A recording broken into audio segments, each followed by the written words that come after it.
I'm here, Doug is out, Paula is here, Kathy Suglin is out, Michael Bender is here, Megan Juflis is online, and Jay Byers is in the room. Dennis Tulamari Jr. is out, Bob Friedman is here, and so is Chuck Chen. We'll see Megan for Doug and Jay for Kathy. You said Megan for Doug? Yeah. And Jay for Kathy. Jay for Kathy. Yep. Thank you. First order of business.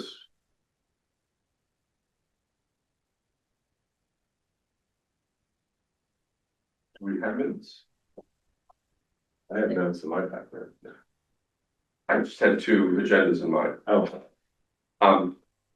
Sorry. Taking a motion to approve the minutes. Thank you. Thank you. Can I get a second? I'll second. Thank you. Any questions or comments on the minutes? I have just one correction. We had Jay Byers listed as both attendant and absent. Okay. You were there. Many places. I pulled up the YouTube. You were there. I was here. It's taken from the absent, but Very good. Mr. Chairman, I also have a comment. I suggest on page 2, the last line of the narrative before it says with any, I would urge the insertion of the word regulated activity.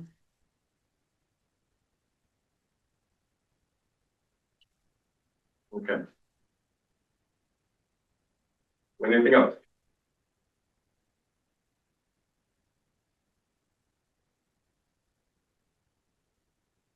All those in favor, say aye. Aye. Any opposed? Any abstains? Very good, thank you. Do we have the applicant for the referral? I don't think I'm done.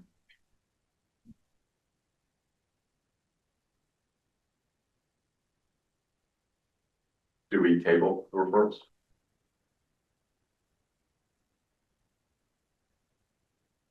I'm texting or emailing the applicant now. Okay. Is it possible for us to act without the applicant being here? I mean, in your opinion as land use director, having reviewed the materials?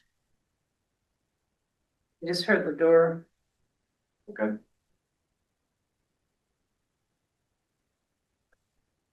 Or maybe not.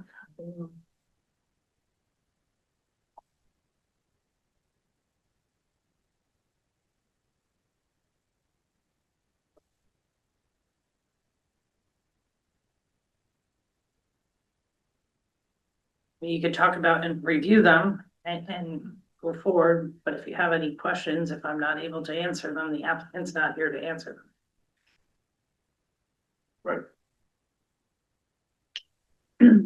is it out of order to take action if they're not here, or would we have to table, is that what you were asking, Paul? Would we have to table them if they're not here, or could we even decide to take action? Yes, that's, yeah, that's. I mean, Well, you could take action on them, but I think you wouldn't want to put the applicant at a disadvantage if there were questions. Right. That we don't know the answer to. Right.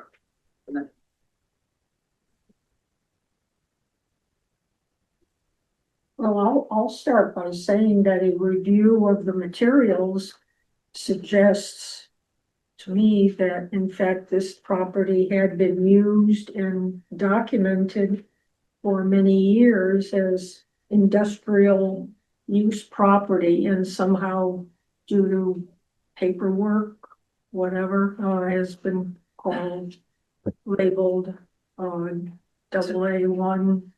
zoning zone, and that it's almost like a not quite bookkeeping, but that it makes total sense to change it now.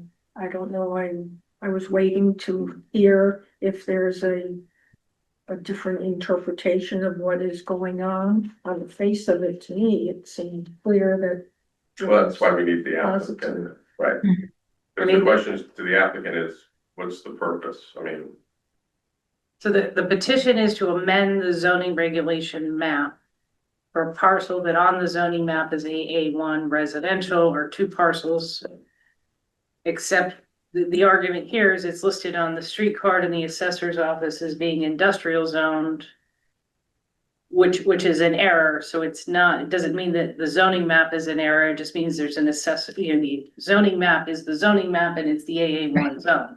So just because the assessor has it listed as industrial, doesn't mean we're correcting the map, they're petitioning to amend the map to, But my cursory review of the AA1 permitted uses and exceptions does not include warehousing and other industrial activities such as this applicant is engaged in, whereas the industrial area does. And I just kind of assume that. so there's some nonconformities with the use on the Yeah, property it's and the been residential being zone. used all this time as So- industrial and, okay, anyway. So okay, the- perhaps I jumped to the So wrong the- conclusion, that's why I asked you, so, okay, thank you. So they're trying to correct the zoning so that it fits with the uses there, and this Yeah. came up because in addition to the current building that's there, there's some stockpiling of material that we have no records in our zoning that they're going before the Wetlands Commission to discuss because it's within the 100-foot upland review area. We have no records of it in the files. So this is how the discussion started. The property is in two zones. And that was why the applicant was coming here tonight somebody's got their hand raised. Is there? It's me. Sorry, it's hard to, I don't want to interrupt anybody. Well, go to the attendees. Go ahead. I'm just hoping, I just sent an email. So that was my original question too, because the applicant makes it sound like it was an error in the zoning map that's being corrected, but I don't know that we have the basis to know that it was the zoning map that was the error, or if it was the assessor's data that was the error, which, Chris, it sounds like that's what you're suggesting. And so in our purview, our question is not, does the use conform to one zone or the other? Our question is, does this change conform with our plan of conservation and development and our goals and objectives therein?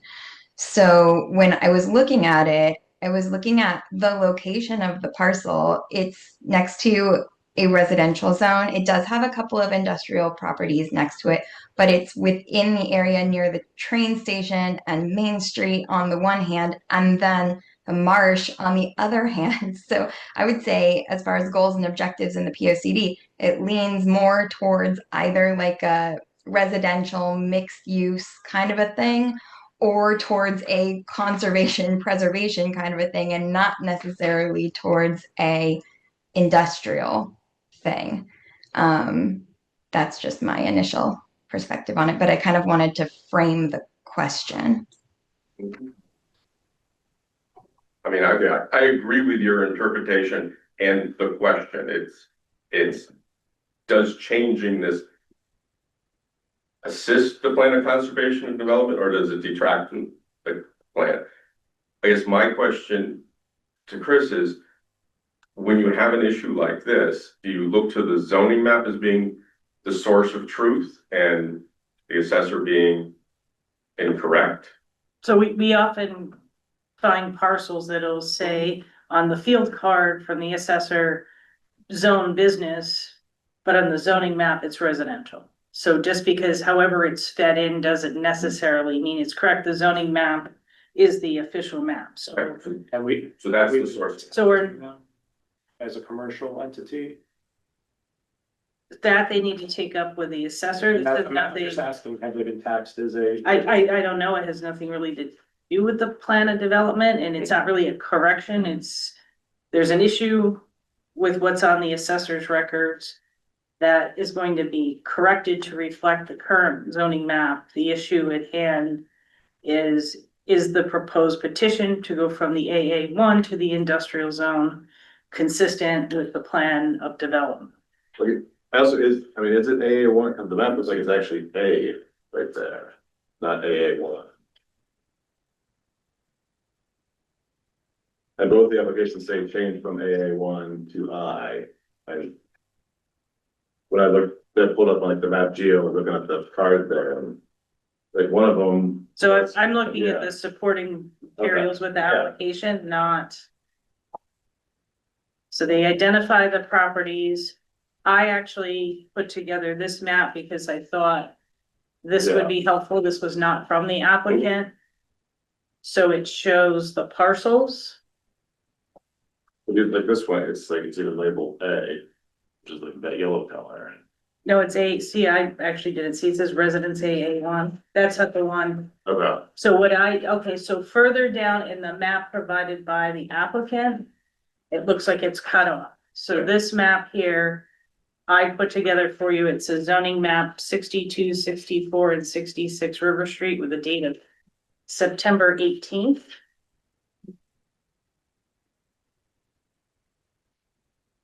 So I wrote the addresses and then I put that yellow is residence AA1.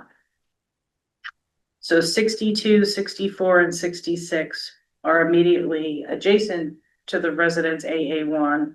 Or they're in the AA1, but they're also right next to an industrial zone as well. Yeah, I said, I thought it was A rather than the map. Last night, that's why I was confused there. It looked like on like the property cards, one showed as an A and one showed as an I. But that was kind of. So the property cards are generated through the assessor's office. Yeah. And that's for taxing purposes. I'm not sure what we're looking at. The applicant did go through and makes this argument. They've been, and I don't know how that impacts the taxing. I wish the applicant was here, but it's kind of irrelevant. We're looking at parcels that are currently zoned AA1. And the request is to change that to the industrial zone. And if we don't change it, the existing use would still be fine as a nonconformity. But if we do change it, well, I guess if we don't change it, the existing use is fine. But if they were to tear it down and try and expand it or change it, they would have to conform to the residential zoning. But if we changed it and they decided to tear it down and do something else, they could make it something else allowed in the industrial zone. And would that change get us again closer to or further away from our POCD goals and objectives? I want to defer until the applicant's here. Because I have questions for the applicant.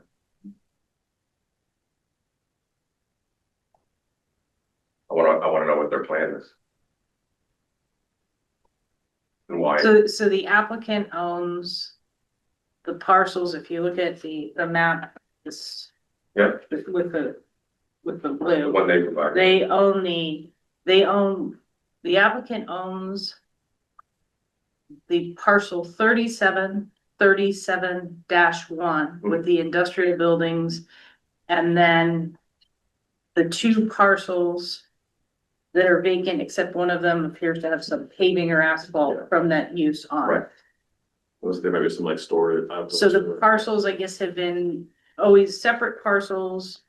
They were acquired by the current owner from one individual. So they've always been kind of together as a group, but they were never merged. So that's a lot of times the reason we merge the lots. Mhm. So we don't end up in this situation where you have this multiple uses Right. and multiple zones.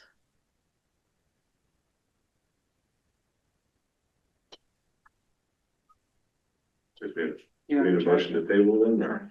So, well, I mean, Karen can go upstairs and try to get a hold of the applicant. Unfortunately, I don't have the applicant's cell phone number.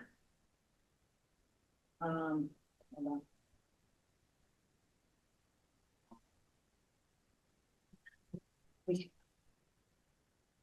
So you can try to call. Why don't you try to do that and we'll just move on to the workshop? Yeah. That may be. Sure. Good. All right, so I think this is his office number, the attorney. Which, you know, we can try to call Steve Hogan, who's the property owner.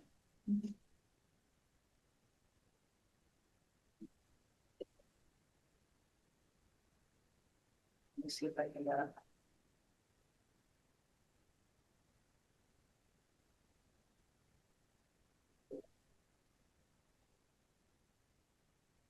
Let me just see.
Let me check, Terry, I'm trying to get the phone number for the applicant.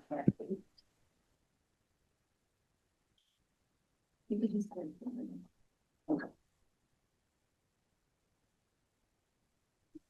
Okay, so we can bump.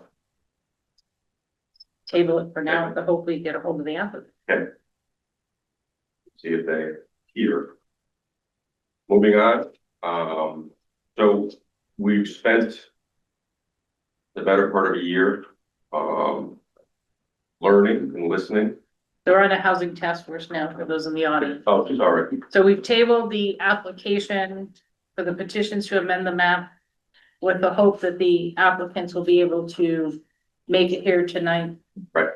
To present. If not, the commission will table it to another meeting, and we're on to the item 5 housing task force discussion. Right, thank you. That's the just a flow Mhm. planning.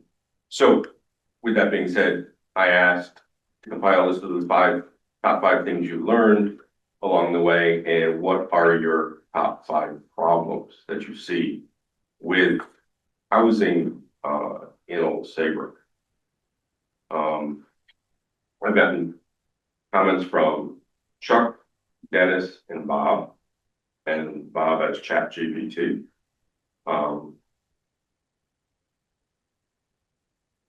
So before I go into what they have to say, Mike, you want to share your thoughts? Yeah, Ross, I'll give you a copy of that. Okay. I had it up there, but, I mean, some of the, at least for me, the biggest learnings are just, the blocker in Old Saybrook is just our lack of, septic really limits Mhm. the amount of density you can have here.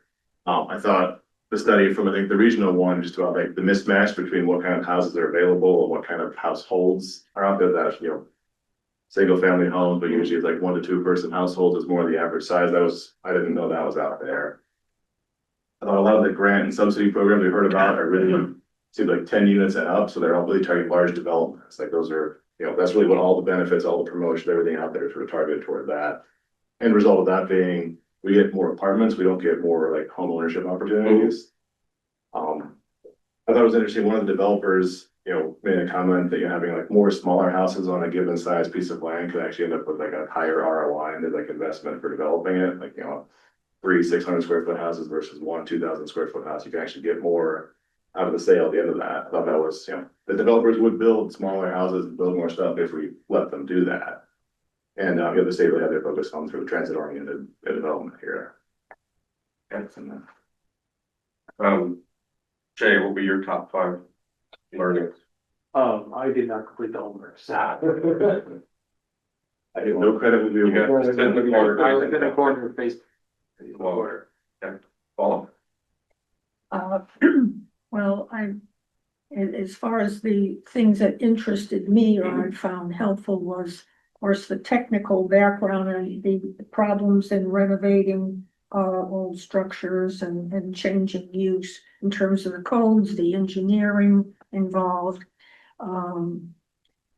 the other thing that fascinated me was a discussion of how affordable housing bottom line is calculated and how that whole bureaucracy is run, which, was interesting. And then I lastly found all the zoning regulations, in terms of affordable housing and all the different zones and the requirements of interest to me.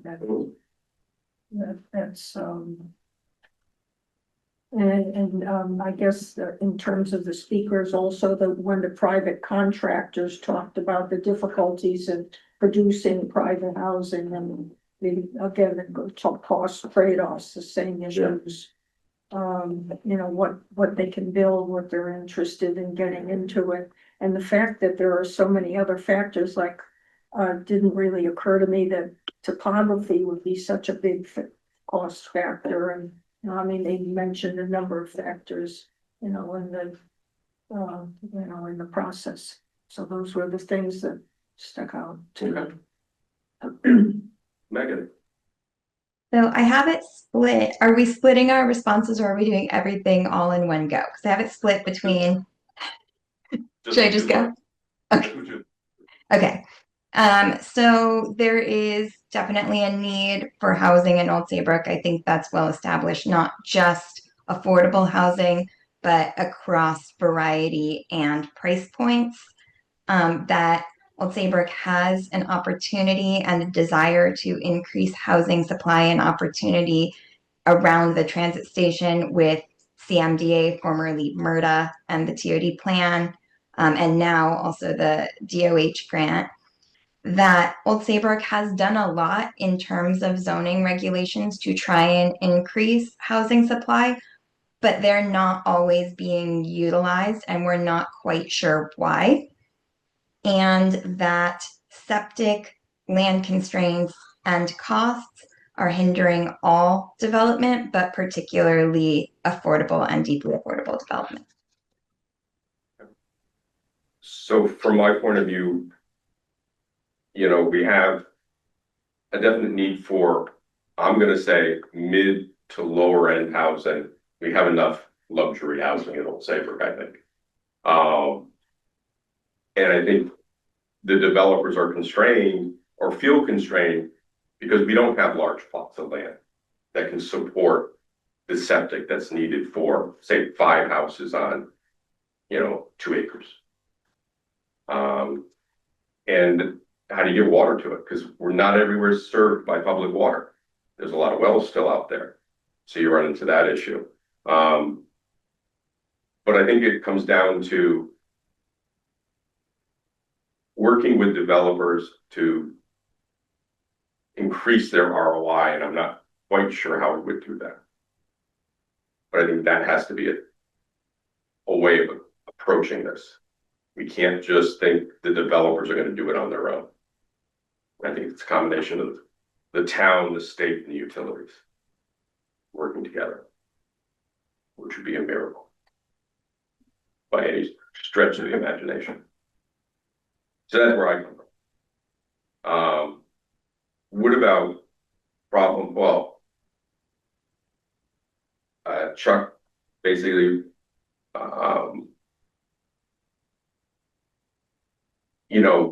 made the point that all the presentations, all the developers, builders, and attorneys, really know and understand Connecticut's affordable housing requirements.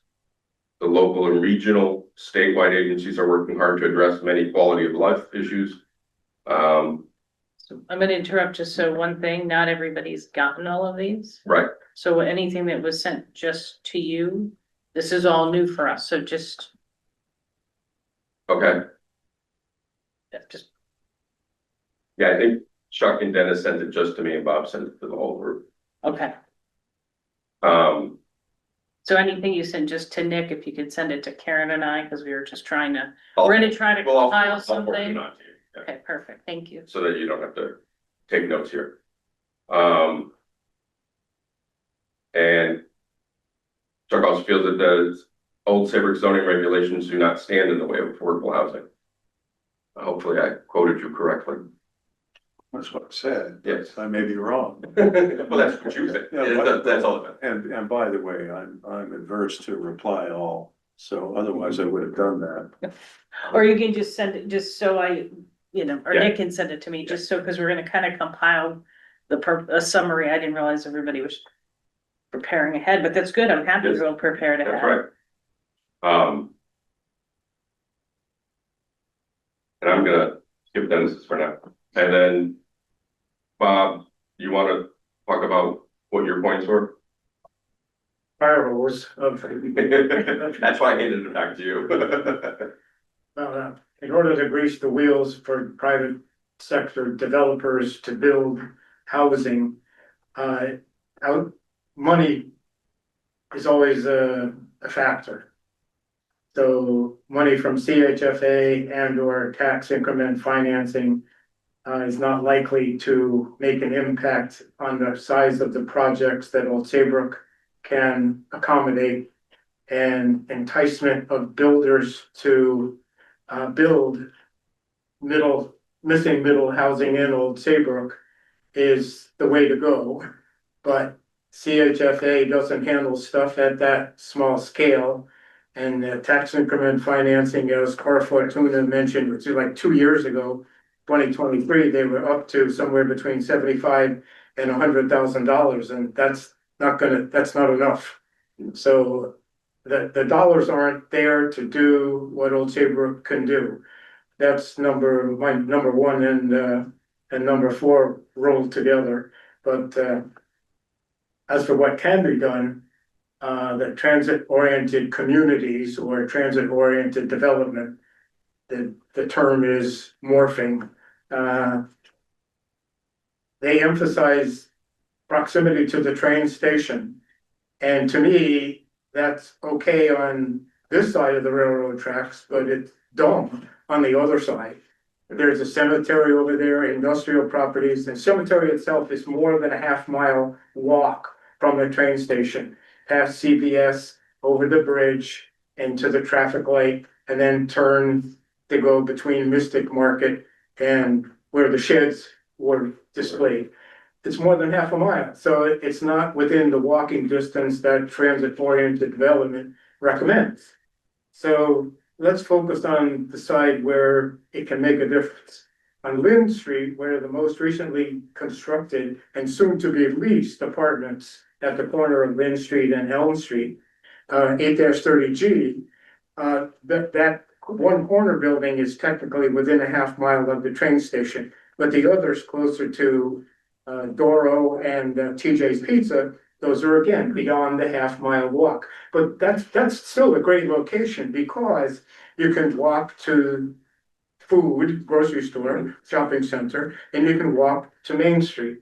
So that's the kind of location that Old Saybrook knows will work for housing, much more so than an arbitrary and capricious half mile to the train station. That also includes the I-95 interchange, and it goes out to the big lot across from Mystic Market, somewhere between 14 and 16 acres. That's got a lot of wetlands. So that's not suitable. So we should focus on where it would work. And then with regard to Rivercog and input from Megan and the plans, she showed us great plans for housing, especially at the shopping center property. But the two key things that will make or break any housing concept are the property owner has to wish to be involved and to do it. And the soils have to support the septic to the capacity that the housing demands. Those two things have to be satisfied. And that's why I'm glad to see, even in the most recent grant announcement that Chris made, that task number one has to do with soils capacity. That's in Old Saybrook, that's the ticket. There was an article in the Connecticut Examiner about a bill in the state legislature requiring that towns build central sewer systems. Well, good luck with that. That would be $100 million and 10 years down the road, while in the meantime, nothing changes with regard to housing. So I'd rather see $10 million go towards housing in the near term future rather than wait for central sewage treatment plant if it could ever happen. That would also serve Westbrook and Clinton.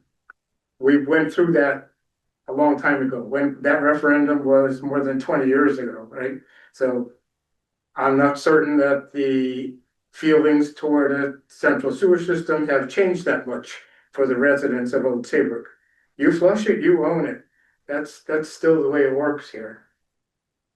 And there's a lot of factors involved that are beyond our control, and they're not getting better.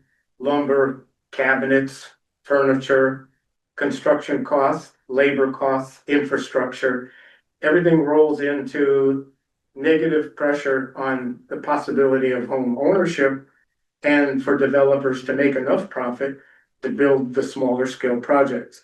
So included in my recommendations, that comes next, right? That's maybe a land bank where some entity other than the private sector owns the land and promotes housing to be built, so the developer doesn't have to face the cost of building the infrastructure of road to a development and purchase the land. And maybe that would be an interesting way to go. So I think those are the things that I have. Nathan, I see Rivercog in the future as being a county government level operation. The state is gonna make you the county government that we don't have in Connecticut. I think they're already trying. If we operate together, we can make things work for the Rivercog towns, including Cromwell, with which I don't know that we have much in common. No, they're. We are. Same with Middletown.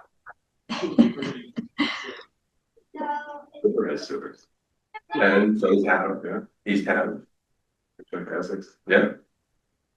They're out there, you know. Anyways, then the beach communities in Old Lyme are being forced to go to hook up to New London, I believe, or East Lyme. So, yeah, they're expensive. Very expensive. So with that, I guess it's gone to what are. Yes, Paul, yeah, I haven't given my problems. no, that's where we're going next. Oh, okay, sorry, I said. No, that's okay. Okay. So why don't you start? What's your problem?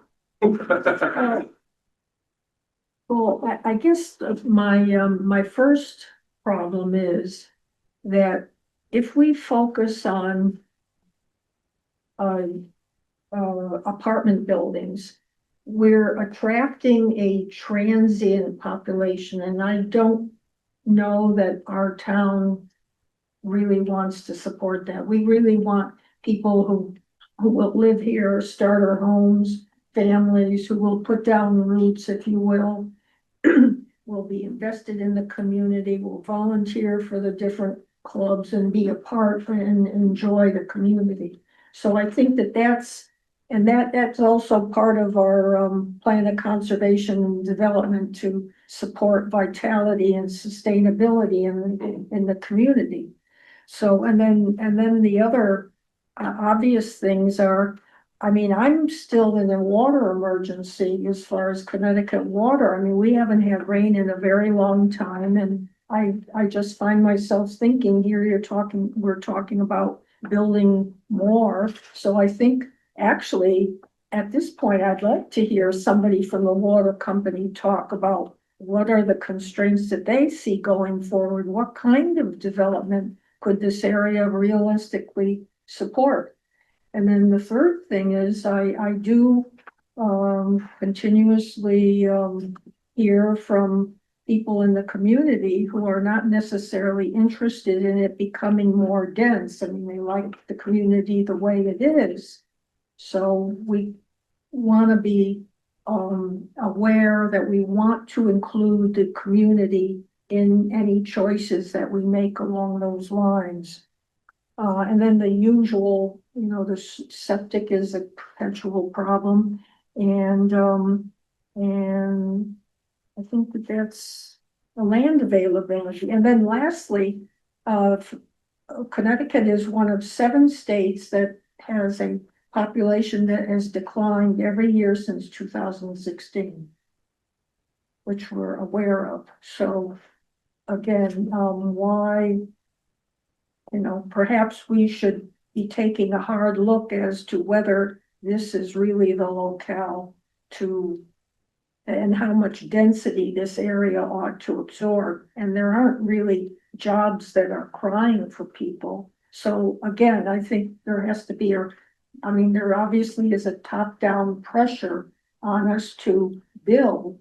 But also, I think we should, with cool heads, look at the realities of the situation, including in environmental constraints with all the inland wetlands. And anyway, so that I went through my whole laundry list of considerations, if you will. Thank you. So I'm just gonna interrupt for a minute for anybody online. Karen was able to talk to Attorney Loam, who is not gonna be able to be here tonight. So they're requesting to continue, which is a little bit of a dilemma. Because on October 15th, it started as a joint meeting of the Planning and Zoning Commission. But now, at 6 o'clock, we have the kickoff for the presentation. It would be a land use committee meeting. So that would push that. I spoke to him about the next meeting probably being in the beginning of November. Okay. They were expecting this to take a few months versus so soon. Oh, okay. So he's fine with doing it at the next November meeting or even potentially farther out. So then we would continue the matter to the November 5th meeting of the Planning Commission, which I'm going to assume he's going to want to. November 3rd would be the zoning, the first night of the hearing. So I'm assuming that would get postponed as well. So for the Planning Commission, the next review of the 2 petitions to amend the maps. I don't know, maybe you should say this is the chairman for Mill Rock Road LLC to continue them to the November 5th Planning Commission meeting. Yep. So, let's vote on this. Let's vote on this, right? Probably just make a motion Thank you. on both I'd like to make a motion, 62, 64, and 66. make a motion that we continue the application for the zoning map change on properties 62 and 64 and 66 River Street until the November 5th meeting of the Planning Commission. Second. Thank you. All those in favor? Aye. Any opposed? Any abstains? Thank you.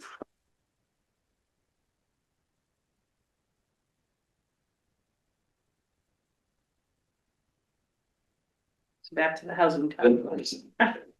Yeah, Got I didn't want anybody online who was waiting for Right. that. if anyone was waiting for the zoning map change discussion, that's gonna be moved to November 5th. So if you want to drop off, feel free. Otherwise, you can continue to listen to us talk about housing.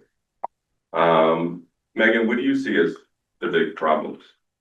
So I approached this a little bit differently. I approached it as what do we do? Because I kind of listed some of my problems in the previous one. So should I just go ahead with that? Yeah. It's Yeah. it's kind of how to address problems. So maybe I just rephrase.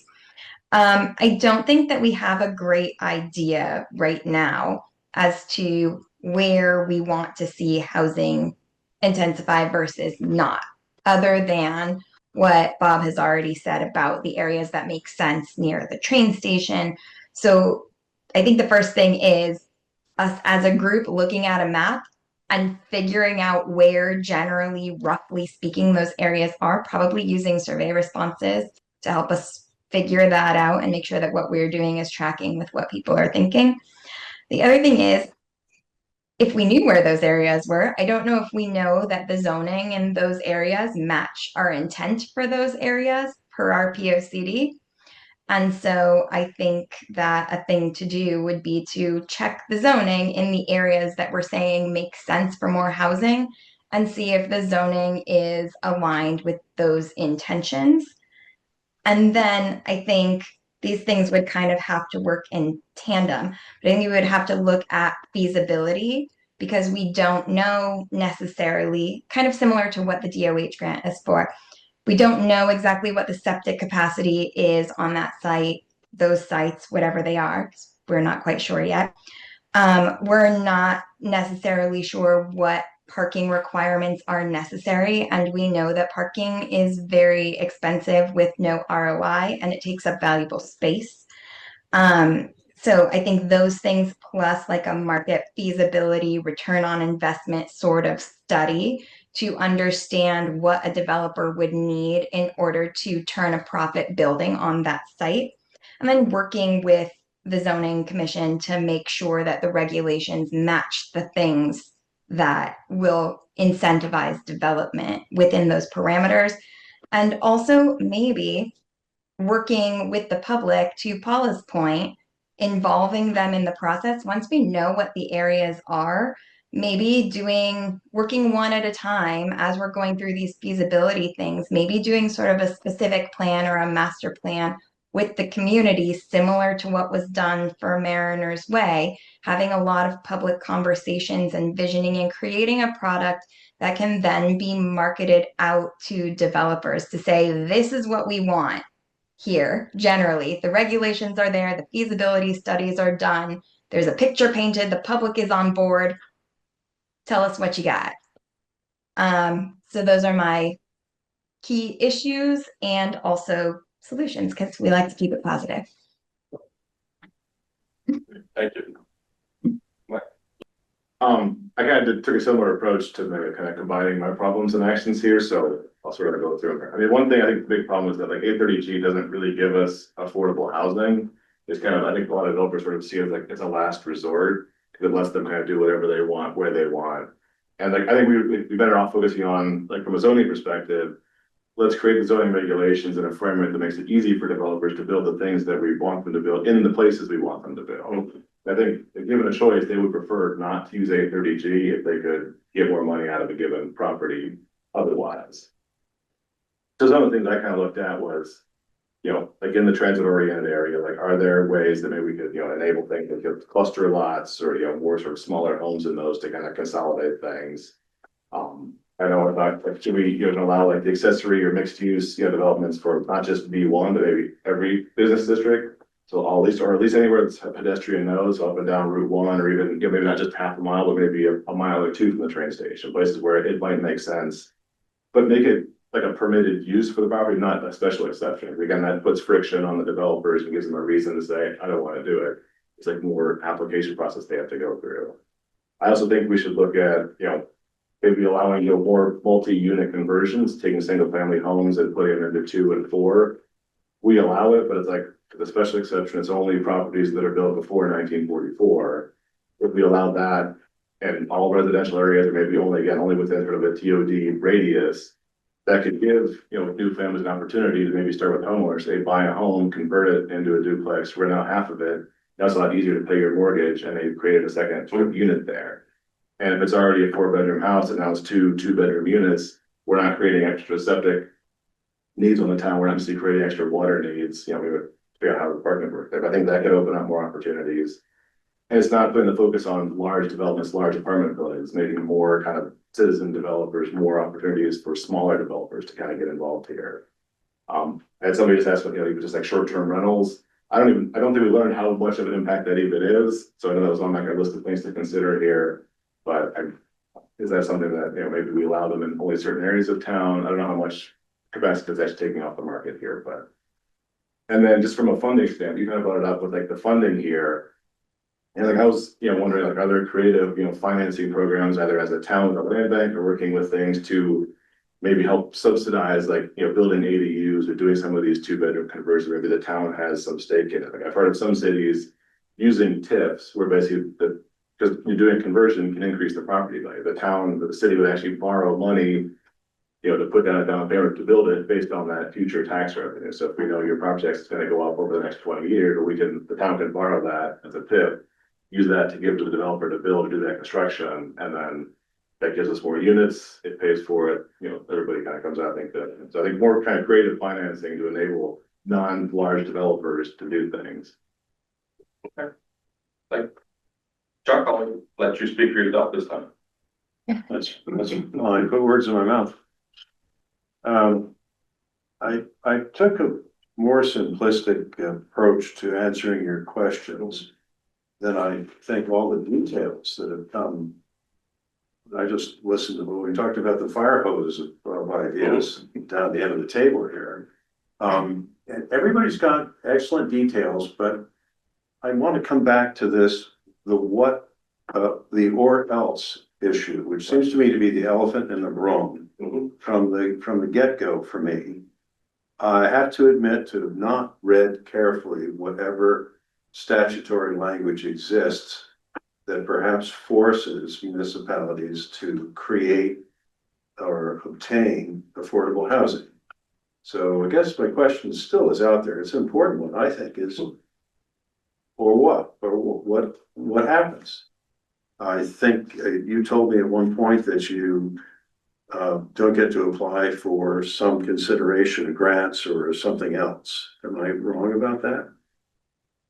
You can't qualify, if you don't meet the test of whatever percentage of affordable housing you should have in your community.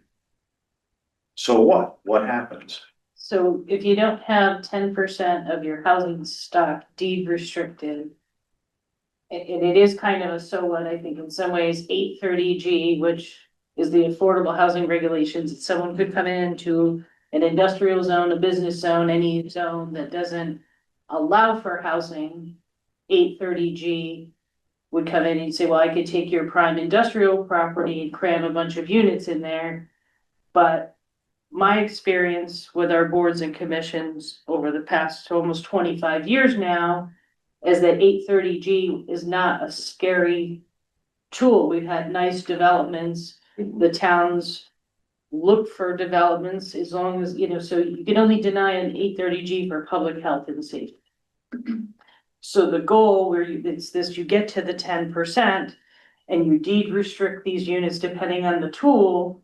And we also have incentives housing, which is another tool. There's different, it could be 40 years, it could be 20 years, depending on that tool. You're kind of in a makeup game, and and Bob and I have talked about it for years, is if you have 1,000 units and 10% of them are supposed to be affordable, you're already down 100 to meet your 10%. So you build 10 more and you get 3 of those, you still have to accommodate that existing 100 from your original 1,000. So you're always playing this catch up with the 10%, which it's not achievable, because even the units at the end of Main Street are slowly, it doesn't seem like it, but they're 15 years old now, they're slowly gonna drop off. So I think the boards and commissions have kind of taken the position, well, we're not out for this, what if with the 10%, because we're at like 1 or 2% even trying to get new units in. But affordable housing, I mean, we're required to have, affordable housing, and if we, to meet that 10%, that's the goal, I guess we should say, is to have 10% of the housing stock deed restricted is affordable, but it's almost unachievable because we don't have nice flat land with sewers and public water and, fire protection and all of the things that, maybe it would work in a city. So even if we really try to obtain, to get to that 10% very quickly, now you talk about the things you talked about tonight, the cost of construction, where do you build it? We have a lot of wetlands constraints, we have flood zones, so that's kind of the summary, if that helps. Yeah, the summary is, I guess I would regard it as intractable or semi-negative. If you take the kind of libertarian approach to let nature take its course, then things will sort of galump along the way they've been going along. If you want to get proactive, I think some of the answers to the questionnaire that's out there might help. I came up with 3 action items, which we've already heard. So I kind of guessed what other people are saying, only my sentences are 5 words long. They aren't detailed. So I put down, identify exactly what land could be developed. Right. I've heard that from 3 places now tonight. Identify exactly what existing housing or habitable space can be used for affordable housing. This is sort of along the conversion lines. Yeah, well, even the conversion wouldn't necessarily result in affordable. I think that's some of the challenge with 830G is like, if we take a house and split it into 2, they're more affordable for people, but if they're not deed restricted, then we don't get credit for them under certain programs. So I have no detailed experience, but I did write in the sort of what I've learned is, it's not clear to me, I'm reading what I wrote, that the provisions of 8-30G would result in something bad. I think So- Chris is just, May I Let me just- also remind you that we are a housing task force, not only affordable housing, and that actually affordable housing doesn't really mean only affordable. It is not counting any of the naturally occurring affordable housing, which is a big disappointment. I wish that could be changed, but anyway. Well, I do kind of on But Paula's, just but on Paula's point, you can kind of circle back to what Chuck was saying. We get hung up on affordable housing is 830G. And affordable housing, when you do the math, we've seen the math, we have developments, affordable housing isn't really affordable when you base it on, median incomes of $120,000 or $140,000. So it's really even, the thought of taking our affordable housing plan and calling it a housing plan, it's just not affordable housing. It kind of pushes it away from the 830G or something that's deed restricted affordable, because deed restricted affordable at 80% is not going to help the person making minimum wage who's not making over $100,000. So how do you create more housing? It could be naturally occurring in different ways that works for the developer and works for what the community is looking for. I think that's kind of where we're going. But we always get stuck on, and I wish Kathy was here, because she's like, it always goes back to affordable housing. It's like, why are we being forced to do this? Why? And it's not necessarily being forced to. There's a problem where we don't have middle, starter homes, we don't have middle income homes or workforce housing. It's not just affordable. And I think that's part of the task force, which when 5 years ago, when they required the towns to have an affordable housing plan, that's how it started. But I think it's more, and I think this committee has talked about it over and over again. It's not just about incentive housing zone or 830G or deed restricted. In the past year, you've learned how many kids are at the bus stop on Husky. You've learned how many Right. people are on SNAP. You've heard all different things that are going on, homelessness.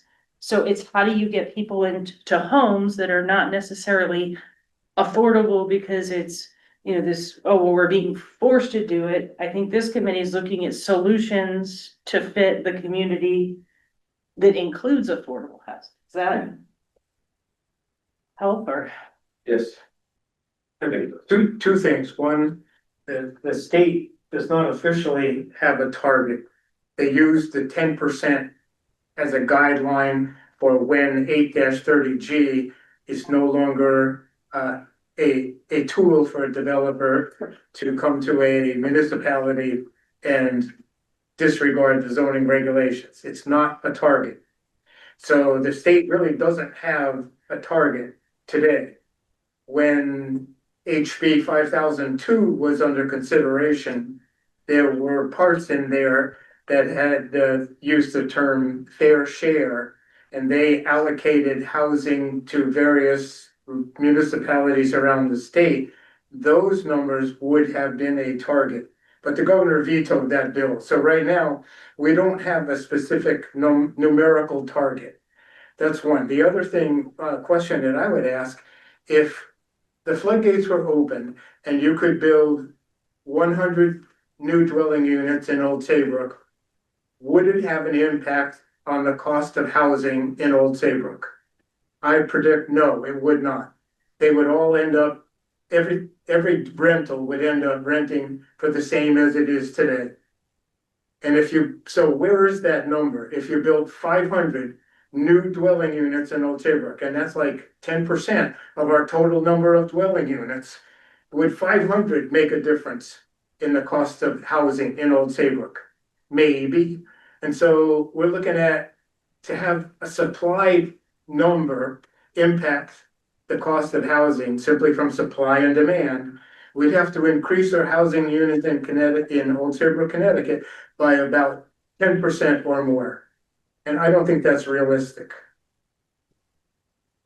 So it's not just supply is the answer. It has to have the affordability component as a part of that. And where the magic number is on that, is it 30% like 8-30G, 20% like IHZ, or some version that Old Saybrook could write for itself?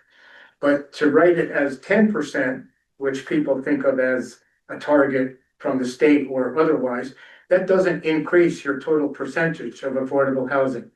If you won't get there, you can do the math and be great algebra exercise for some middle schooler, but that's not gonna get you there. 10% won't do it. Well, the other thing too is as these houses fall off or rentals. So some of these rentals right now are more than people pay for a mortgage. It's how to, taking 830G and affordable is like what we're required or supposed to do, take all of that out. How do you keep rents low and stable long-term? I think is a question, despite, this statute, that statute, this is pushing you to do something.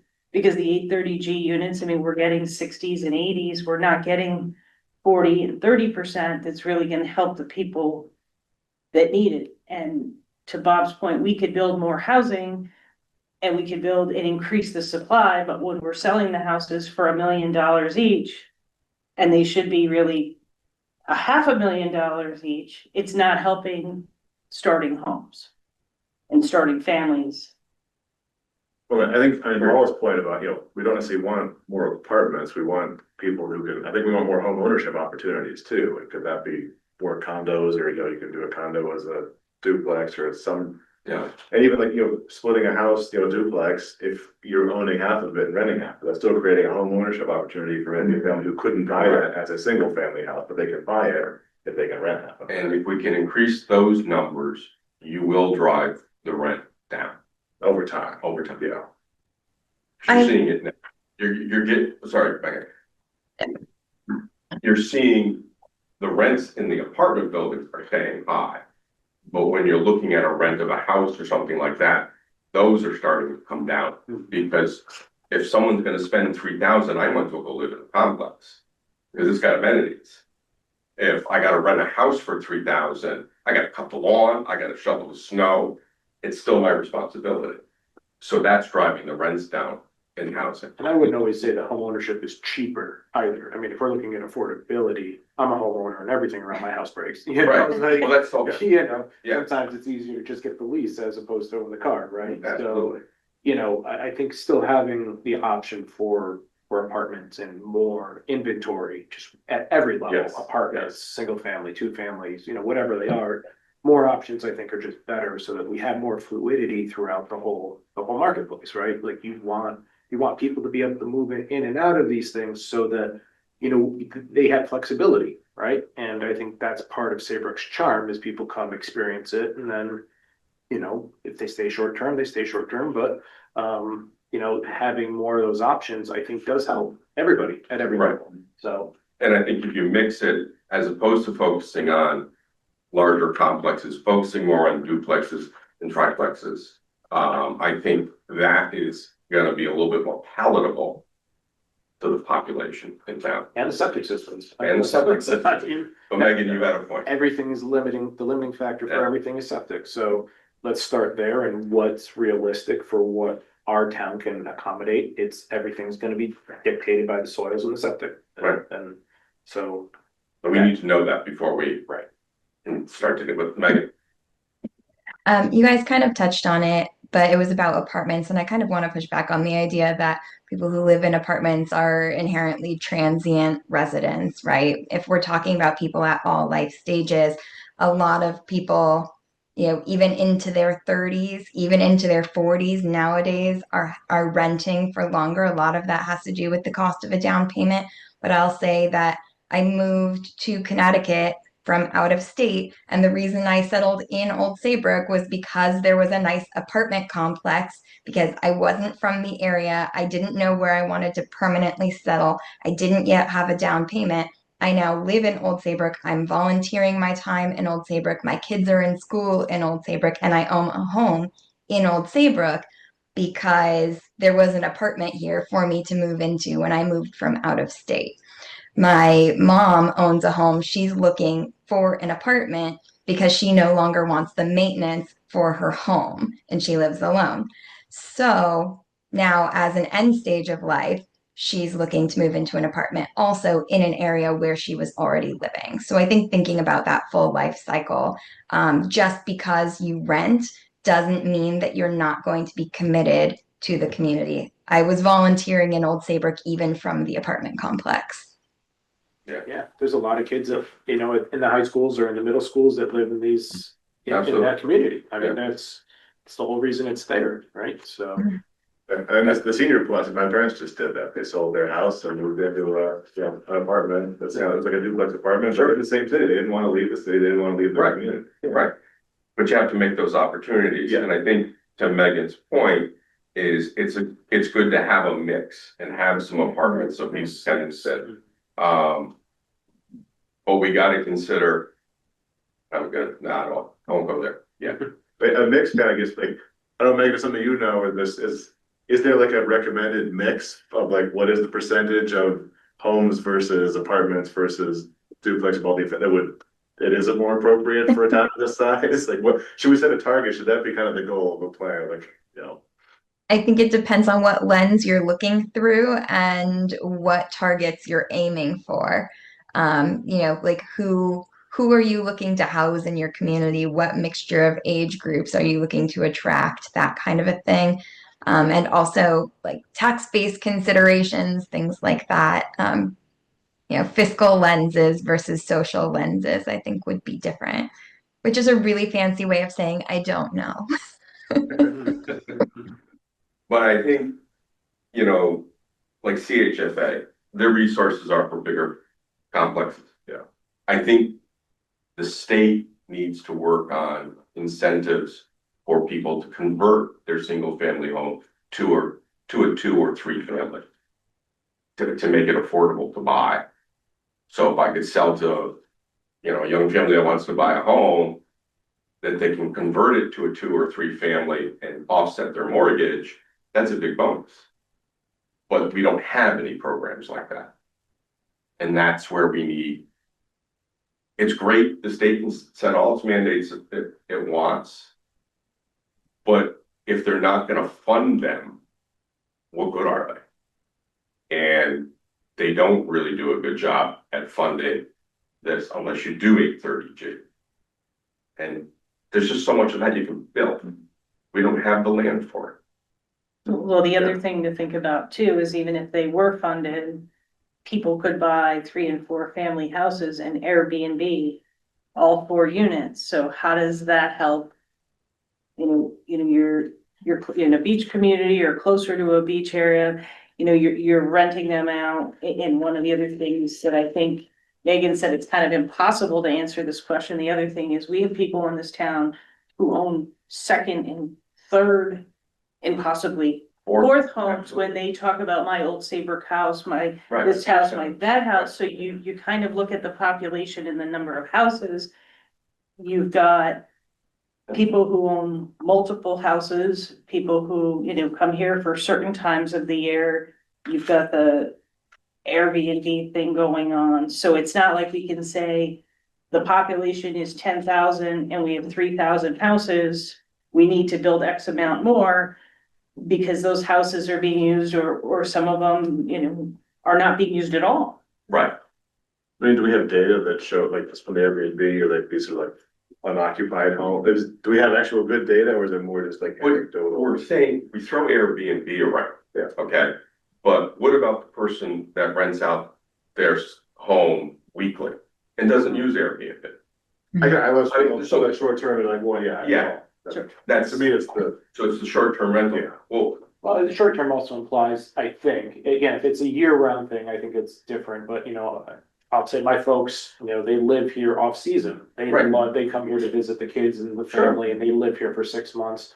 Off season, they rent it out during the summer to help with the expenses, but their intent is to come back and use the home at some point. They're just gap filling. Yeah, right, They're providing a there's service. a lot of people that do Yeah, that. and then there's an economic benefit to the Right. town as well. right? And I'm not saying it's bad, I Right, think we have a lot of the beach communities and families who've been Yeah. here for hundreds of years. And I know. I should stop using Airbnb and short-term rental, or because it was years ago. You drive down to the shore, go up and down the streets in November. Yeah. Hoping to see somebody with a for rent sign in the window, and that's how those families, every year, they closed up for the season and put it up there. And that's a huge And- part of our community as well. That's a huge part of our. As is the academic rental off season, right? That's a huge part of our economy. Yeah. And what we've seen over the years is growing up here, when I was younger, the town didn't just triple in size. It went to 50 and 60,000 people because more of the homes were being rented weekly than are today. Because a lot of people have bought them as second homes and have the means and don't have to rent. So that's where we lose part of our housing. And I would want to stay away from developing any type of, you know, multifamily homes out of the beach communities. Because I don't think they can really support it. Because the land's really not there for septic. Well, I mean, it could work for redevelopment. I mean, we do have multifamily, it's, you know, and that's the whole thing, and it's, we can create all kinds of regulations and I sent you the details of this grant, which kind of Megan and I, and I talked a little about, we started talking about the affordable housing plan and things with the region, and she said, you know, the region can help, and then the next thing you know, we're off and running with Ben Lovejoy from DOH. And he said, well, you know, we have more resources, you know, you can ask for a grant, so the grant, and it was put together kind of in a short time frame. And he said, well, if you can get something in kind of quick, so we have our mixed use regulations for apartments. We really haven't had a lot of takers.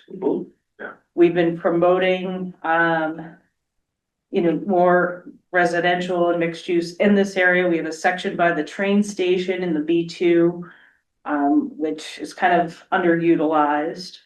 So the thought was, okay, well, why are the regulations not working? And going back to some of your points, soils. And another thing I think is, I know we're in a world where, is someone called them, the higher ups are saying, well, we don't need parking. But there's a push to eliminate parking regulations, but for the most part, if someone is in an apartment or a mixed use development, you know, say on Main Street in the B1, the likelihood that they're gonna walk to Walmart to do their family shopping for the week is probably unlikely. There's gonna be some type of a car in that family. For the most part. So is it, you know, parking, what's out there, soils. And that's how this started. It started with B1, Megan and Rivercog kind of said they would support it, and the next thing you know, it went from, I think it was 60 or 70,000 to begin with, and I said, well, what if we add the B2? And they said, oh, well, we've got this, we'll go for the next part. DOH has been great, and now we're 97,000 into it. So for your next meeting, it was gonna be a kickoff meeting, just to talk about an input. And I think the thing is, I know a lot of this stuff is kind of happens, but it's important with Thrive. It's important, with this land use meeting. We have another SS4, which it's a regional plan, is getting the input in.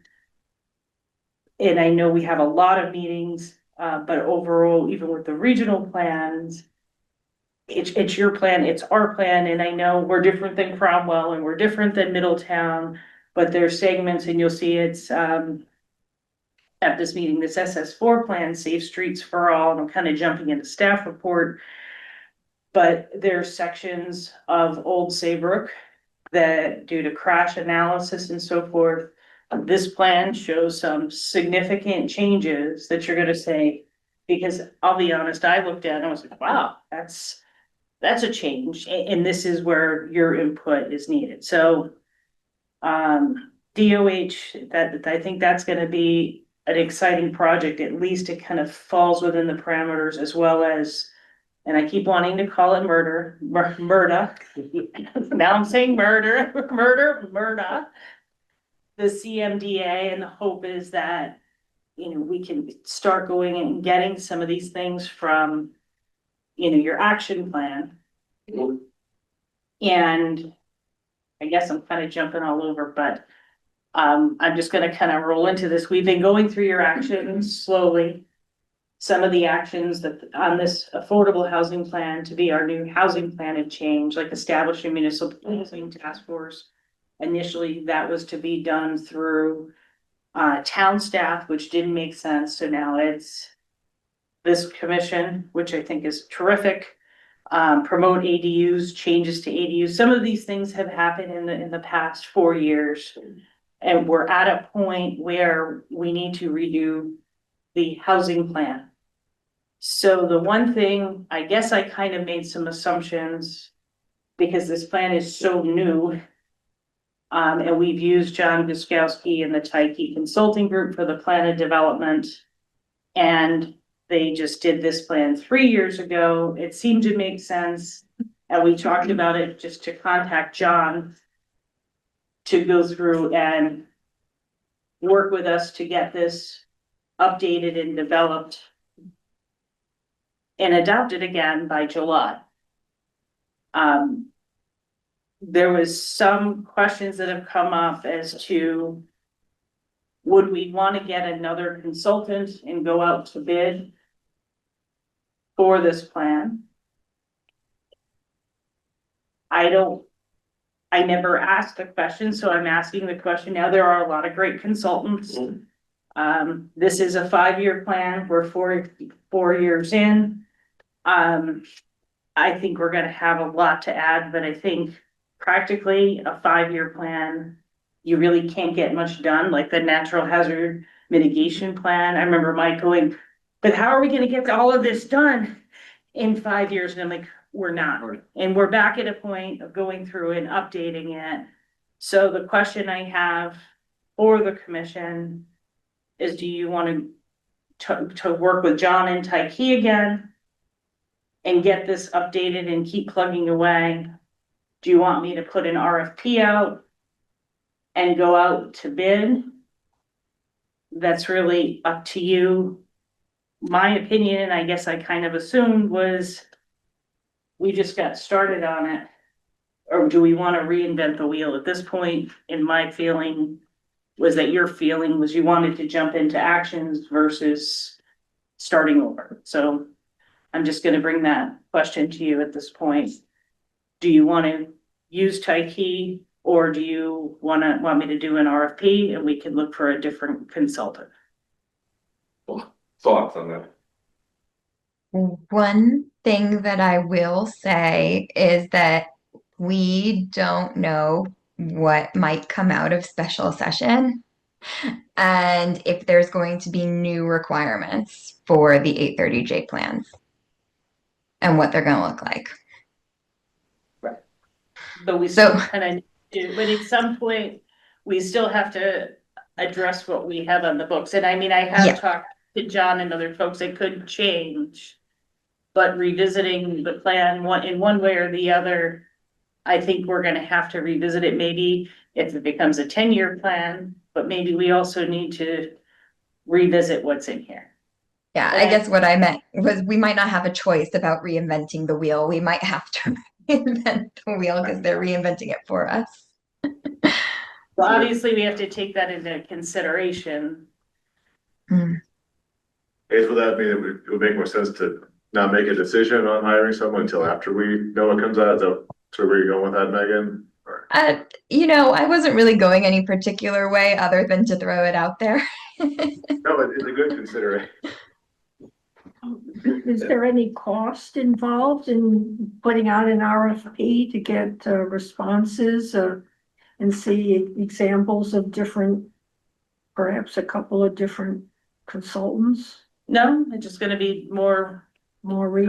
time, which is fine. I suspect it'll probably, I mean, I could be wrong, it'll probably be more money. Because whoever, I mean, if we do get a new consultant, Yeah, it's but meeting all of you again, learning the town potentially, if it's someone. The one thing I will say is that my experience lately with consultants, we've had a good experience with Tyke. We have 2 other consulting firms that we were over a year and a half behind in deadlines and so forth, so I will well, it say doesn't they, preclude us. no, it doesn't, Yeah, it doesn't. okay, okay. But I like the idea of, I mean, I don't know how soon the special session would be over, but if that is a real game changer, then maybe we would be advised to wait, although actually sending out an RFP, I guess, doesn't have anything to do with No. the substance. Do we know what's being discussed? It could change completely, it could change, Yeah, we really fine. don't know, but the thing is, I think anybody, if we did do an RFP, this is all gonna come up, we know it's kind of looming. Right. Whether it happens or what happens, It's gonna have to be addressed either way. Right. So, and I mean, I don't think we would dive into, we still have to get, funding, things like that in place for this, there is subject to change. There might, oh, sorry. go ahead. There might be substantially more work involved. Like Chris said, the drafts keep changing. I haven't ever seen a completed draft, but I've seen snippets of different things that are constantly changing. There might be significantly more work involved, which might mean any RFP that went out, anything that you got back, any estimates might be off, depending on what they're based on.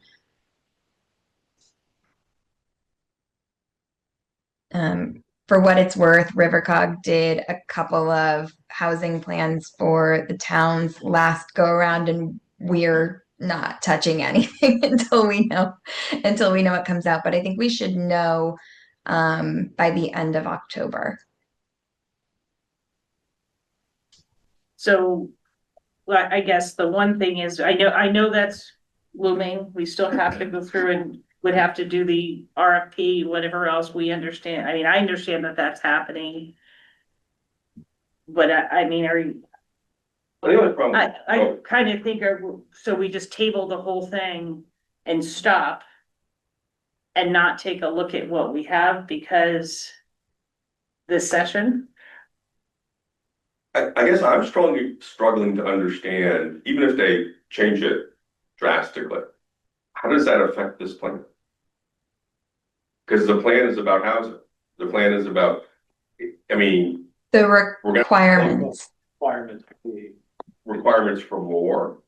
Like build out analyses possibly, or location identifying, or identifying areas in zoning regulations that you plan to change. So just like more content, but more specific content related to housing that will require more analyses, possibly, or possibly not. Is that an addendum to if? Well, I guess the thing is, and I mean, I totally understand that the requirement of it would change. I'm not saying like, let's finish this cover to cover. We need to revisit it no matter what type of a plan. Exactly. That it is. Mhm. And I think we are kind of doing things that we may have analysis and things that will fall into place that will check the box. We may have to go through and just kind of say, this is what we're thinking, basically, to start and then look at that. But overall, I think we still need to look at our action items, we still need to look at the content. I mean, this board was not in existence Mhm. when this was written. Right. So it's, I mean, I totally understand what you're saying, it could be a totally different plan. And I mean, we could do that too, we could just kind of take it and shelf it. I don't see the point of doing that. No. Because especially if we're talking, if anything happens, it's gonna be the end of October. Mm. Yeah, my thought was just cost wise, if we're talking about consultants and RFPs and setting aside money, my thought was that the cost to do the work for a consultant would change depending on what the requirements are. That's where I was going with that. Yeah.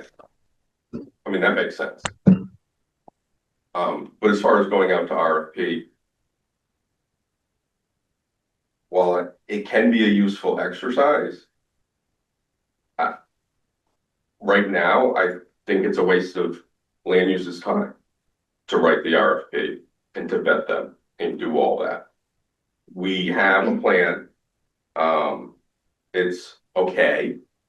We've laid out a way of updating it. We've talked about all this stuff. I think we all know we need to start identifying plots where we can do any kind of housing development. And then we're gonna have to do some kind of analysis on it.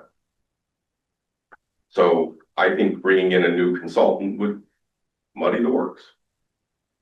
That's just my opinion. Megan, in your experience, when you hire a new consultant, do they typically want to start from cover to cover and from scratch, kind of taking aside what may or may not happen in the session as far as the content?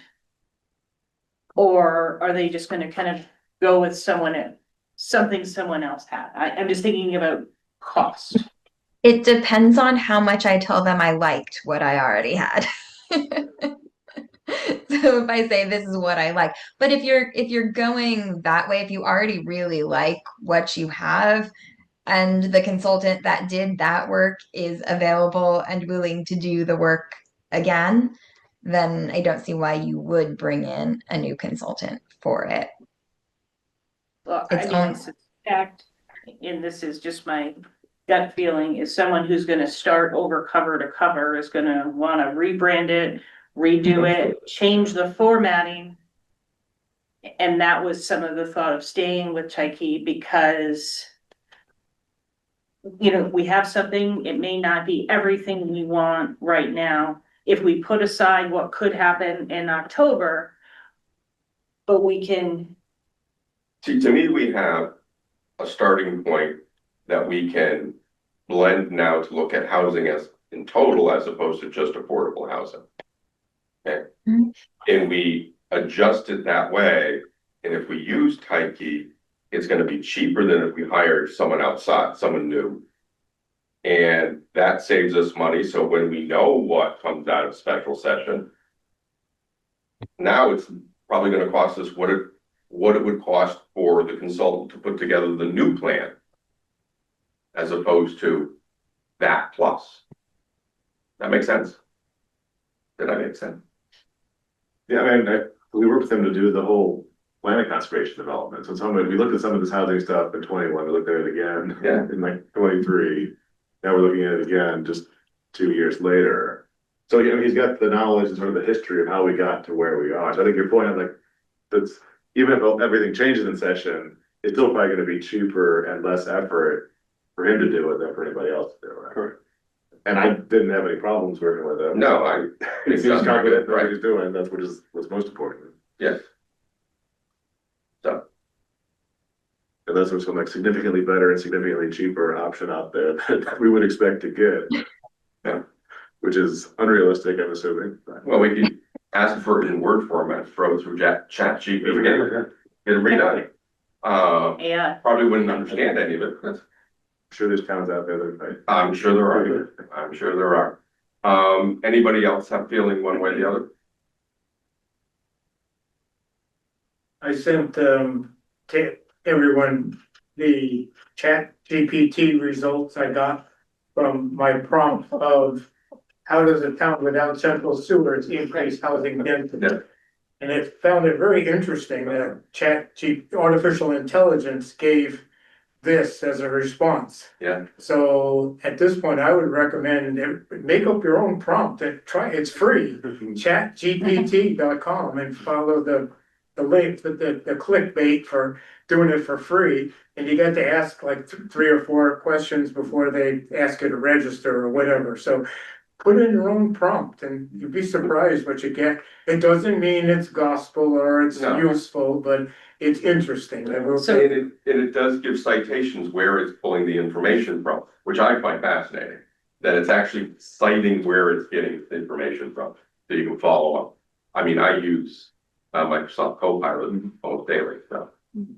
Bob, can you summarize in a sentence or two, can you summarize what GPT told you about the sewers? Could you summarize for me? So, Summarize what its recommendations, like what its ideas. So- Or is maybe it too for- complicated? It's, Or is it It's a lot. pages? Oh, okay. It's like, okay, Yeah, it's- email this out it's to us. 13 pages long. It doesn't say No. forget it or go No. ahead or, No. okay. Read So- Bob's so document, it's kinda- a lot easier to understand. trying to Yeah, we need to. put you back into Yeah. this, And I'm today, looking- Wednesday, the Bob, Desegregate Connecticut outfit that's out there, an advocate for increased housing, had a list of recommended articles. One from the Pew Charitable Trust was Principles for Enhancing Housing Availability and Affordability. And this is right on, this is what we're doing. We're already deep into their recommendations. So we're on the right track. But Desegregate Connecticut has a more ambitious Yeah. goal than we are handling now. So I took this as a real positive that Pew Charitable, PEW, Pew Charitable Trust. so Bob, so going back to our discussion, we're talking about, do we stick with Tyke to update our housing plan? We know things may change in the session. Yeah. Or do we want to go through and go out for an RFP Yeah. to see if we can find someone else? So I'm trying to get a feeling from the housing task force. Do we stick with Tyke, who did our first plan and the plan of development? Or do we want to go out to bid? We're trying to do housing. It's affordable, that's great. More housing is also good, could be better.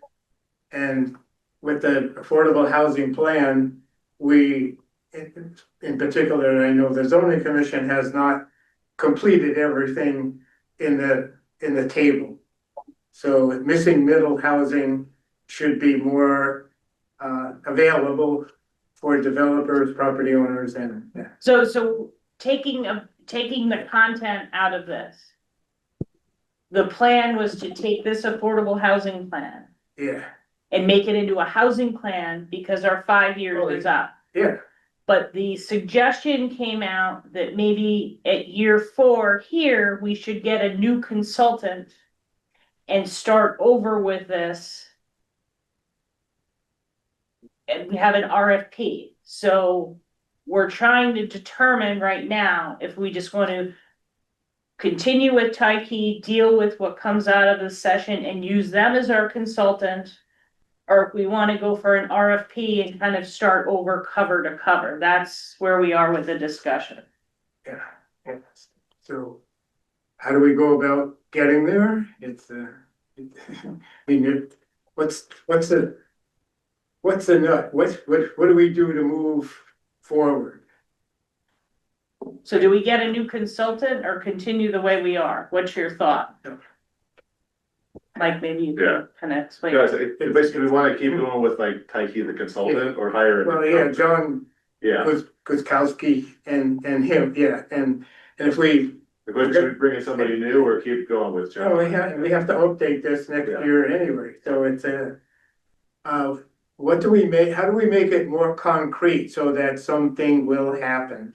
So That's where I'm coming from. So the questions come up. Do we not use John and go out to bid and start over? I don't think we need to use John and these guys here. I think we can. Or can do get- we wanna We can update get it? 80% there and have somebody look it over and give us a yes or change this kind of thing. No, we're gonna use a consultant. Do we continue or start with a new one is the question. Well, actually, Sorry, Bob can't hear, that's, I think, he's part of the. making a valid point. Do we need a consultant to rewrite it? So I do need some assistance Well, with maybe. the housing plan and the Maybe- zoning regs and so forth, so that's Maybe kind of if part we of. changed it to the extent that we felt it should be changed. And then at the tail end, after we've gone through the draft, which will be probably minimal, minimal changes, then we call him in at the end, that would even be less expensive. But anyway, I'm in The favor of consultant have going. the better knowledge as Yeah. to how to write it, like. Well, what's look, it's all been written. I mean, we're gonna just basically, take out, well, anyway, okay, and Well, then we I, need to address new things that have happened since. yeah, I've changed my opinion. I mean, I'll go with Tiggy. We're 4 years into this 5-year plan. And we need to start And updating. we have accomplished some things, and that's good. If we use a consultant, we'll get an update of this, which will say, continue doing the good stuff, and you still haven't done these things, and we can see which things haven't been Right. accomplished. We don't need a consultant to tell us that. Well, here's where I'm going. I don't check. Do you have any thoughts on this? I'm wondering why you've had to ask the question 4 times. I'm just trying to get an answer. So, you asked, yeah, I know you are. That's, So I say stay the course, stick with the person who knows what he's done. Okay. We're gonna need to bring someone in, so, especially to digest what they come out with in special session. And keep us on track. so. Should I move on to so we're Yeah. kind of getting a consensus, we're staying with type B. Yes. But in the That's- meantime, we worried about what's gonna happen at the special session, totally understand that. So Nick and I were talking about kind of the next steps for us to dig into this. With or without, whoever the consultant is. Right. So we came up with an idea to have subcommittees. Okay, So the subcommittees would be groups of 2 who between now and November 19th would review 2 sections of this plan, not in a row. And then come back on the 19th, and I'll be here to help, we're all here to help. And to go through and look at this and say, okay, my team has gotten these 2 sections. And take a look at it and say, okay.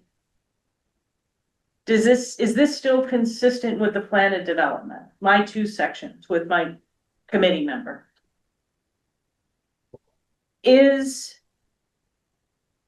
the text here too focused on affordable housing? Because now we're gonna talk about housing, not just affordable housing, but use it to meet the statutory, so it'll be a housing plan. And I wrote this all down. The other thing is that the borough was not involved initially. So appropriate points in the text to add the borough, because everything in here is the town of Old Saybrook. And then to think of some of the accomplishments through here, through your individual section. So, for example, there was no housing task force when this was written. There's different things that have happened. We've got this, we've had zoning regulation changes. So it's trying to say, okay, here we are 4 years later, and this is without the consultant, that we can just do some homework and then come back on November 19th Megan doesn't have a handout. I'm sorry, Megan. There That's are okay. from the country of municipalities that require any new housing development to include affordable housing. And they customize their percentage of the units for their own locality. Seems to me that the housing task force should not be only affordable housing, but affordable housing, I feel, in my opinion, affordable housing must be a component of future housing construction. Correct. Yeah. 100% agree. Alright, Mhm. So these are the committees we've come up with.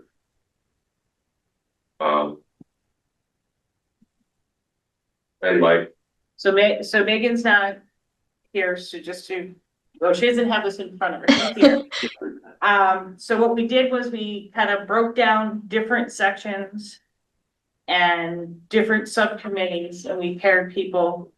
Kathy Seglin, she's pretty much not running, so she's retiring, so whoever the new person would be.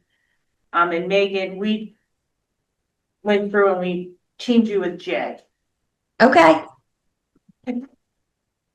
So the thought would be you could work together, read it individually, take it, and then we could take all that information, and by November 19th too, hopefully this special session, we're gonna have a better idea. Then we're gonna have some feedback and thoughts, if we could take all of that together, then go through, we're obviously gonna have to update some statistics and other things potentially that have changed that are in the document. And then go with a consultant, maybe to take all of it, put it all together, and then we review it as a group, if that. that's the plan. I'm good. That's the plan, if that's how you wanna proceed. Questions, comments, concerns? Comment, I'm good. Thank you. You got a good partner, Terry. No, we'll see.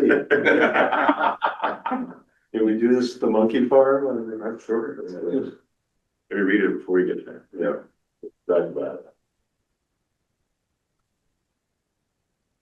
All right, All right, so I guess the thing is, this is our plan. You're on board, subcommittees, November 19th. Feedback date, and then are you giving me the authority to go forward with Type for the update? Without going to bed? I know this. Yes. yeah, I just need some kind of so do you just wanna make a, yeah, can I have a motion to approve moving forward with Tyke on the housing? With the housing plan for Old Saybrook? I can get a second. Thank you, Jay. All those in favor? Aye. Aye. Any opposed? Any abstains? Thank you.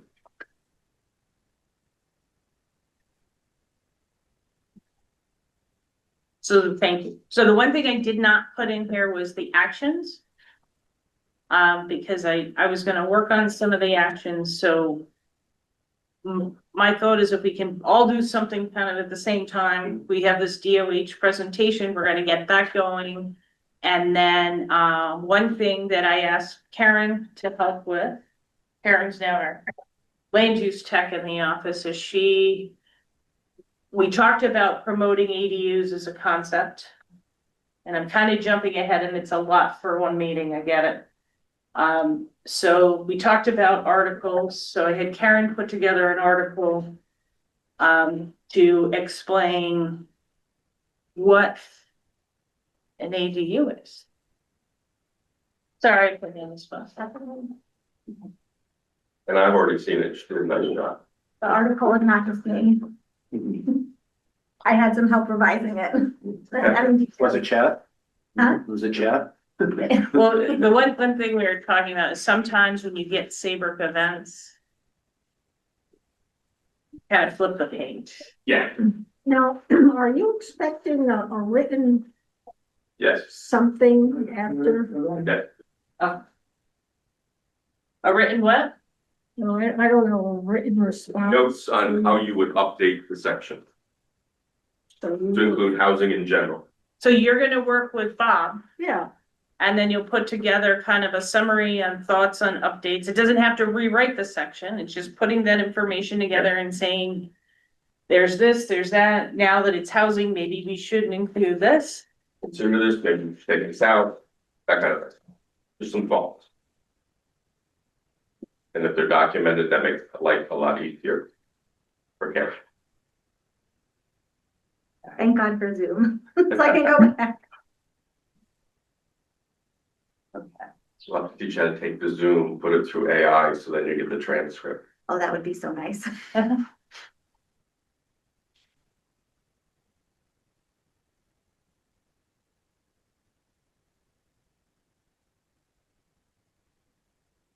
So the thought would be we could use this ADU article, put it into Saybrook events.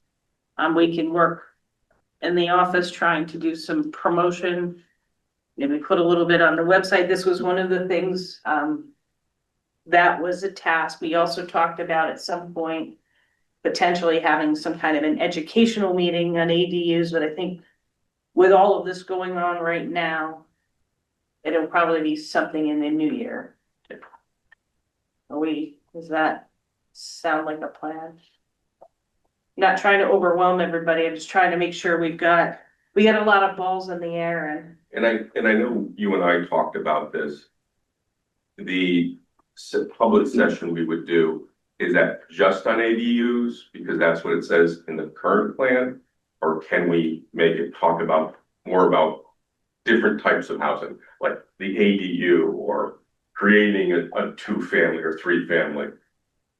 To sort of get that feedback from the town, the people in town, the public, to what they have a propensity to accept. Well, the other thing too, not to jump in, is that, so today was the last day of your housing survey. So the results, the thought, I'm hoping, and I think it makes sense to do a quick preview of them at the land use commission meeting. So the land use commission meetings are typically, for those of you who've never been, it's planning, zoning, all, and chairman of all the boards and commissions. So we invite like the chairman of the Mariners Way Committee, the chairman of the Tree Committee. It's a way we have presentations. It's important for this committee, this commission, and the zoning commission to be there. But it's also a way for everybody to kind of catch up and say, oh, did you know we're doing this at harbor management? So usually there's a representative of the other commissions, but this one's particularly important for all planning and zoning to be at. So the thought was a quick little PowerPoint of the results for housing, the DOH grant presentation, which I have to come up with a name other than calling it the DOH grant. We got to come up with something jazzy. And then this Safe Streets for All presentation for the region, and then a round table of the chairman or representative of each. when was that? It's going to be October 15th at 6 o'clock. So the next meeting is at 6. Yeah. Potentially And then there we may meet be at a, 7, and then our meeting's at 7? no, So we're going to cancel our meeting. 56. Well, what happened is we might have to have, if it'll work, at 5:30, a special planning meeting. So I kind of coordinated all of this. I had an application for a waiver of the road regulations that I hope that we would have all the back and forth between our engineer and the fire department and everybody completed for tonight. That didn't happen. So if we can get all of those responses by the 15th, possibly, you know, either we could do it 5:30 or we could pick another time. I think that with the 2 presentations, the housing survey, we're looking at a good 2 hours for the land use meeting. But we could just do a 5:30 or 5. I'd say 5:30 because it may be a little bit Will complicated. it be here? That would be here They're here. if we need to. Yeah, it's only on as needed basis. And if I didn't have speakers, I would change it around, but it just. Yeah. So just a heads up on that.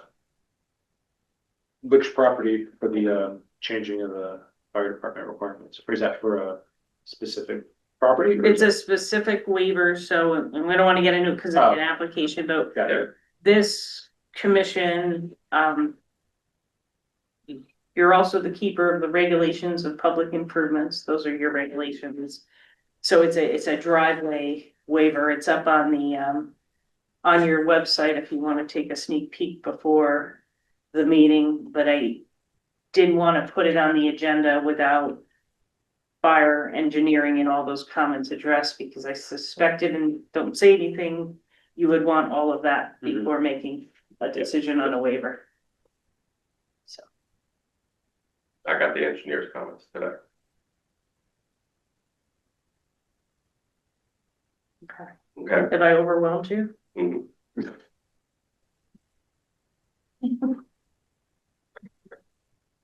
We do have a lot going on. I know sometimes it seems like we're not getting things done as quickly, but we have so many things going on simultaneously. Just send me an email. Megan, I sent you the committee assignments to your email. Thank you. Welcome. Didn't want you to feel left out. No, I don't know what sections I have. Oh, only the better one. All right, They're the real tough ones. I believe that's all we have on our agenda. Megan, yours is what is Old Saybrook current and projected population profile, that section. Nice. And to review regional, local, or other initiatives since the adoption of the Affordable Huh. Housing Plan. I That know feels you're- very appropriate. But any Rivercog meeting I sit on to talk about housing, they focus on population too much. Too much. A little too much on the numbers. I'm in They've been real more estate. interesting lately. Okay. Motion to adjourn. Or does anyone have any other comments, questions? That'll take a motion to adjourn. Just quick, a staff report other than housing. The hazard mitigation plan, we did get feedback. And we responded to the feedback. One of the questions or concerns was that we didn't adopt the plan. But it wasn't reviewed by FEMA. We thought that one was kind of interesting. So it wasn't endorsed by FEMA as being ready to adopt, but then we got written up because it didn't get adopted. There was a number of things about our flood ordinances and that. So Marilyn and I worked, we got that information back, we sent it all over, and now the government shut down. So, we'll see how that goes, and then with the our new Chapman Chalker Resilience Plan, we're waiting for the quality assurance plan to be approved. But that's also probably potentially, I hope not, going to get delayed because of the government shutdown. So we'll see how things go, but those are my updates. Okay. With that, I'll make a motion to adjourn. Maybe a second. Okay. And all those in favor? Aye. Any opposed? Any abstaining? Very good. Thank you. All right.